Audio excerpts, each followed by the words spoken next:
Fala galera, com a boa, vamos admirar exatas um pouco?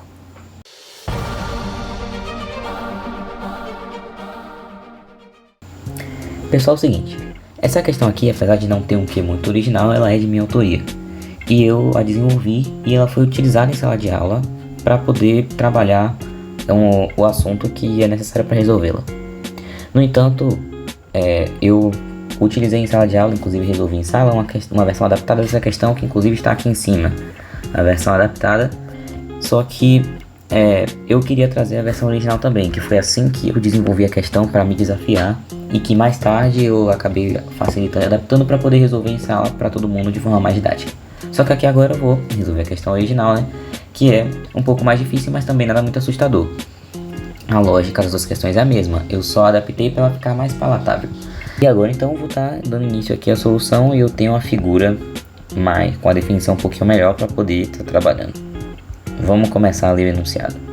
Dada a figura a seguir formada por infinitos quadrados e circunferências, responda o que se pede em função de A1, onde está aqui mostrado que A1 é o lado do maior quadrado. E esse padrão se repete infinitamente para circunferências cada vez menores e para quadrados cada vez menores. Primeira coisa que ele quer, qual a medida do lado A9 do nono quadrado? Tudo em função de A1. E evidentemente, né, pela preço das circunferências de π. Vamos começar a resolver a parada. A primeira coisa que eu sou capaz de observar aqui é que o diâmetro dessa segunda circunferência é exatamente igual ao lado do quadrado. O que eu estou querendo dizer com isso? Que o dobro do raio, ou seja, o diâmetro, o dobro do raio é igual ao lado. 2R1 é igual a 1. Ok. No entanto, quando a gente traça esta reta aqui, esta reta também é um diâmetro. Ela também passa pelo centro da circunferência, apesar do desenho não estar perfeitinho aqui. E sendo esta reta também um diâmetro, ela também é o dobro do raio. Aqui embaixo eu estou escrevendo que o dobro do raio, 2R1, dessa vez é igual ao quê? Essa medida aqui nada mais é do que a diagonal do quadrado 2. Então, é a diagonal do quadrado 2. E todo mundo sabe que a diagonal do quadrado é L raiz quadrada de 2. Logo, 2R1 é A2 raiz quadrada de 2. Como essa coisa aqui é igual a essa coisa aqui, a gente tem que os dois são iguais. Está aqui organizadas as informações que a gente obteve. E sendo elas iguais, a gente tem que A1 é igual a A2 raiz quadrada de 2. Vamos continuar repetindo o processo. Qual que vai ser o próximo passo? A gente agora vai ignorar completamente o quadrado de fora. Ignorar o quadrado de fora é fazer tipo isso aqui, ó.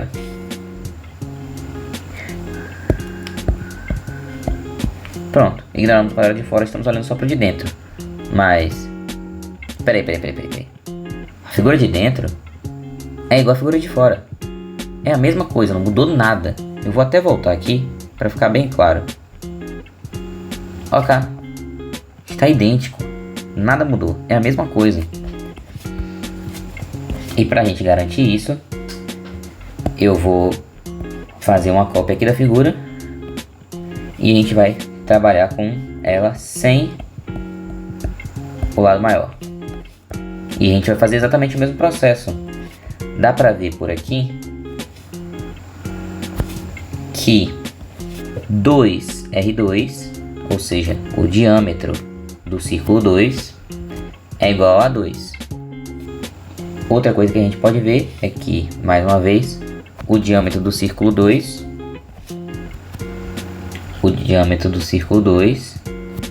é igual à diagonal do quadrado 3. E a diagonal do quadrado 3 é a 3 raiz de 2. Então, essas duas coisas são iguais. A2 é igual a 3 raiz quadrada de 2. Pronto. Já temos essas duas coisas aqui. E faz todo sentido, porque se as figuras são iguais, o padrão precisa se manter. Eu só troquei o 2 pelo 3. Então, como a figura vai ficar se repetindo, é evidente pensar que a 3 é a 4 raiz de 2, não é? Eu só vou repetir o processo de novo, só retirando aqui a parte de fora e fazendo exatamente a mesma conta, porque agora aqui a gente tem a 3, essa distância aqui. Então, a gente vai repetir a mesma coisa, isso não vai levar a gente para lugar nenhum. Vamos parar de fazer conta, já que são infinitos, a gente não vai conseguir achar tudo, e vamos procurar um pouco de matemática para fazer agora. Ao invés de escrever dessa forma, eu vou isolar, na verdade, o termo maior. Vou jogar todo mundo para lá de cá. A2 é igual a A1, que multiplica 1 sobre raiz quadrada de 2. Eu só fiz passar essa raiz de 2 dividindo. E a mesma coisa vai acontecer para todos os outros. E o que é que isso aqui está fazendo?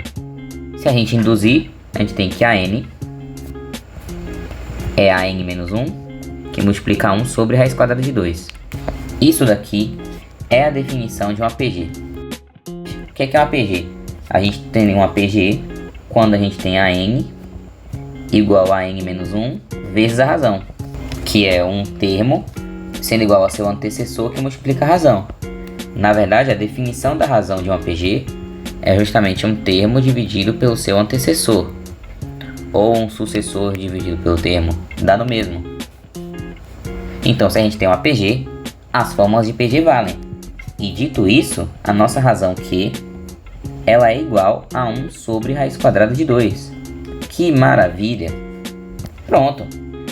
Dito isso, a gente vai poder estar utilizando a fórmula do termo geral da PG. Diz que AN é igual a 1, que multiplica Q elevado a N menos 1. Ele quer a medida do lado A9.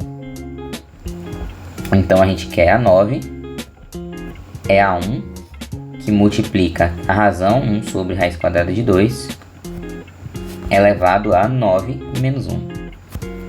A nossa razão, que é 1 sobre raiz quadrada de 2, pode ser escrita como raiz de 2 elevado a menos 1. Só que a raiz de 2 pode ser escrita como 2 elevado a meio, elevado a menos 1. E pela propriedade de potências, temos que a nossa razão é 2 elevado a menos meio.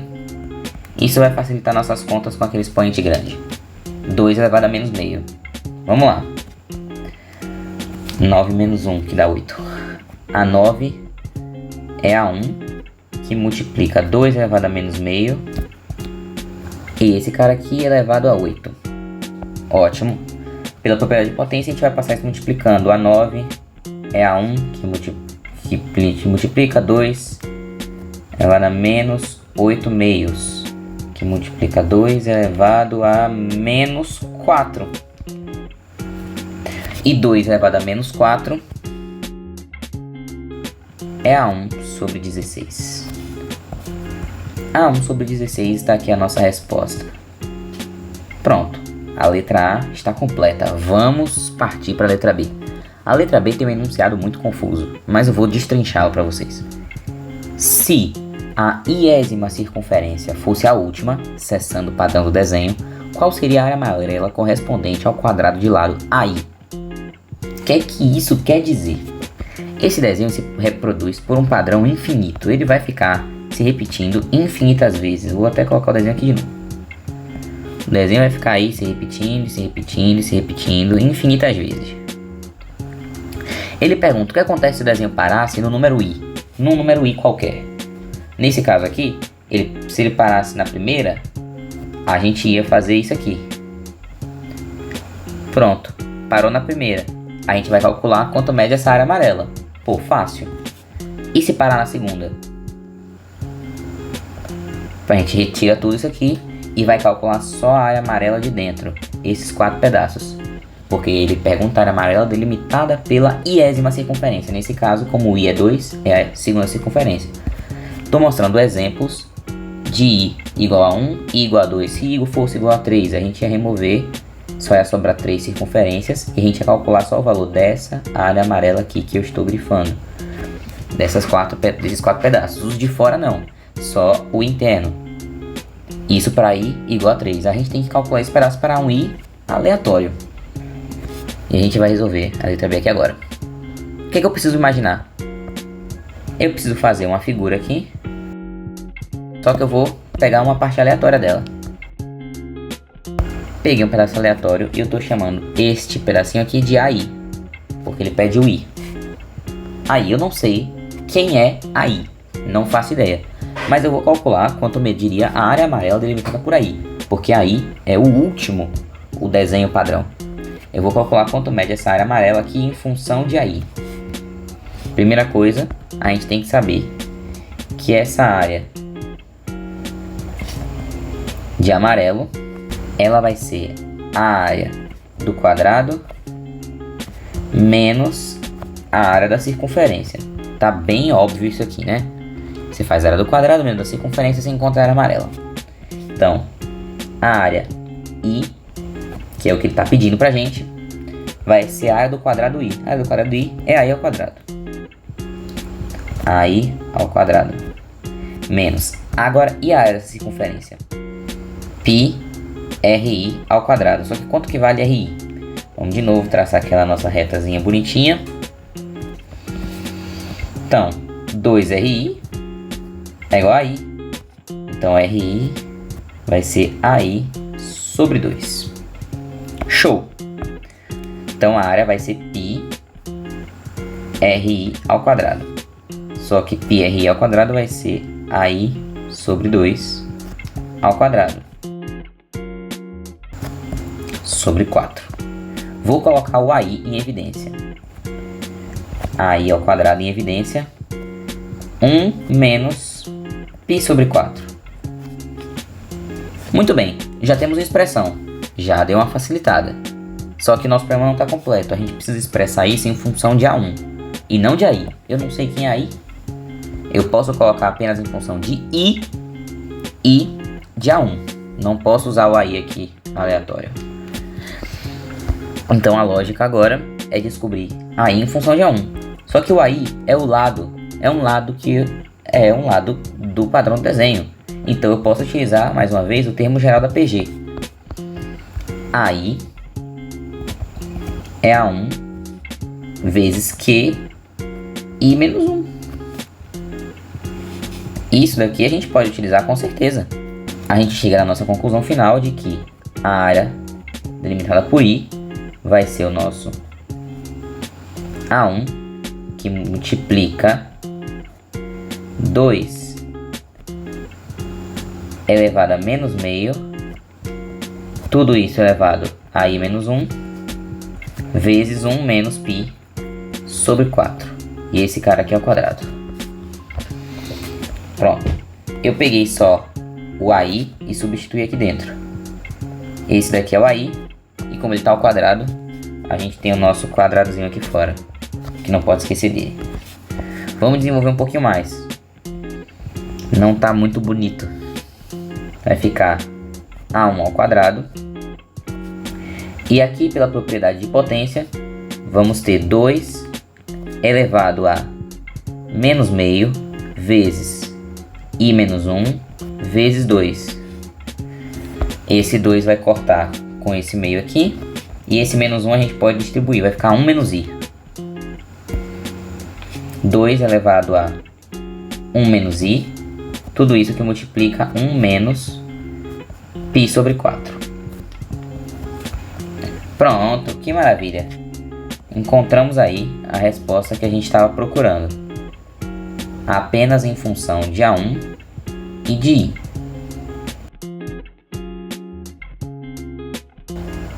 Letra C.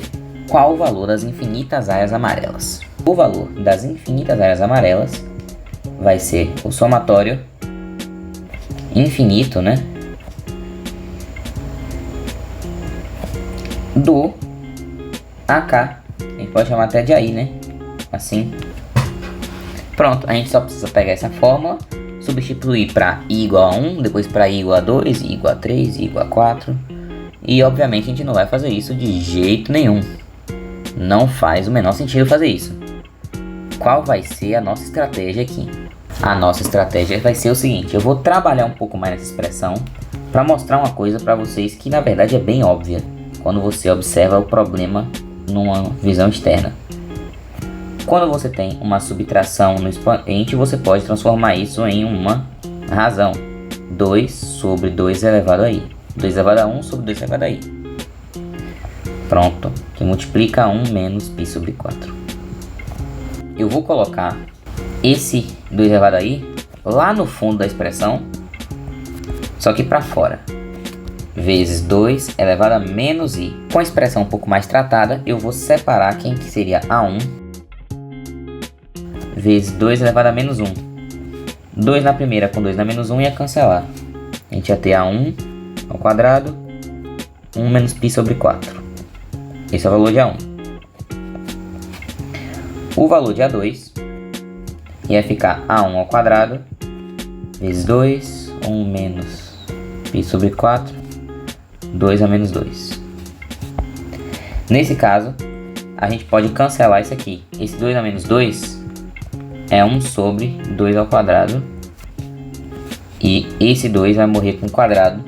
A gente vai ter que a2 é a1 ao quadrado, 1 menos π sobre 4, vezes meio. Opa! Observe o valor de a2 e o valor de a1. O a2 nada mais é do que o a1 vezes meio. Se o a2 é o a1 vezes meio e a figura é simétrica, o a3 é a2 vezes meio. O a3 ele é a2 vezes meio. E por indução, né, o a4 vai ser o a3 vezes meio. E por aí vai. E isso mais uma vez configura como um APG, o que faz todo sentido, porque se a área depende exclusivamente do lado e o lado segue uma PG, a área precisa seguir uma PG também. É geometricamente obrigatório. Não só isso, como a razão que a gente utilizou para o lado, que é q elevado a menos meio, vai ser a raiz da razão que a gente utiliza para as áreas. Ó, o q do lado é 2 elevado a menos meio.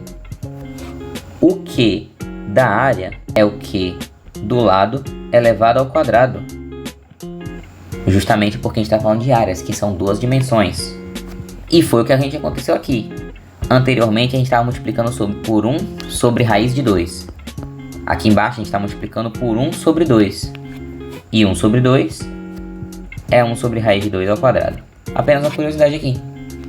Então a gente vai ter uma nova PG. Uma PG de razão meio. Então a gente tem que a n é a 1 que multiplica meio elevado a n menos 1. Esse é o nosso novo termo geral. Só que não é essa a fórmula que a gente vai utilizar. A gente vai querer fazer o quê? Se a gente tem que somar a1 com a2, com a3, com a4, se a gente tem que achar o somatório, o que a gente quer na verdade é a soma infinita da PG, que tem fórmula primeiro termo, né? Dividido por 1 menos a razão. Não confunda esse a1 com o lado do quadrado. Isso aqui é simplesmente o primeiro termo da PG. Nesse caso vai ser o a1 grandão, que é a nossa primeira área. E a razão é meio. A soma infinita vai ficar a1. 1 menos meio dá o próprio meio. E isso aqui a gente vai ter 2 a 1. Então a soma infinita vai dar 2 a 1. E a gente já tem a 1 aqui em função dos nossos parâmetros pré-conhecidos. A soma infinita é 2 vezes isso aqui que a gente já encontrou.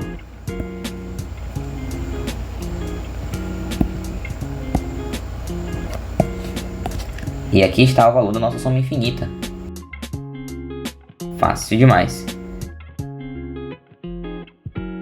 Se você gostou, não esquece de compartilhar, de deixar um gostei ou alguma coisa parecida.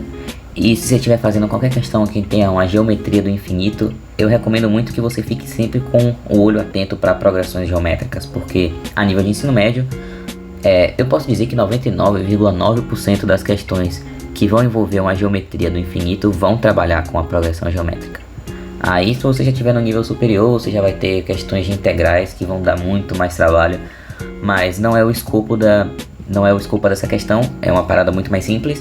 E eu espero que você tenha conseguido entender o que foi que eu quis fazer e que, por mais que você tenha tentado fazer essa questão e não tenha sido capaz, venha para versão adaptada e tente fazer. A versão adaptada segue o mesmo princípio, só que ela só é mais simples. Eu botei um valor para 1 para poder não trabalhar a questão de forma literal. E não tem escrito aqui porque é uma versão antiga do PDF, mas considere π igual a 3. Considere π igual a 3 porque isso vai tornar também as contas mais enxutas. Vai dar sempre um número, não, vai dar sempre um número, nunca vai dar uma soma. E eu tirei a letra B, que tem um enunciado muito mais complexo, mas a questão lá no fundo é a mesma. E o objetivo dessa versão adaptada é poder deixar a questão mais acessível a outras pessoas que ainda não têm aquele grande olho de águia preparado para enfrentar qualquer tipo de problema. Mas no mais, eu espero que você tenha conseguido aprender, que tenha dado certo. E é isso, até a próxima.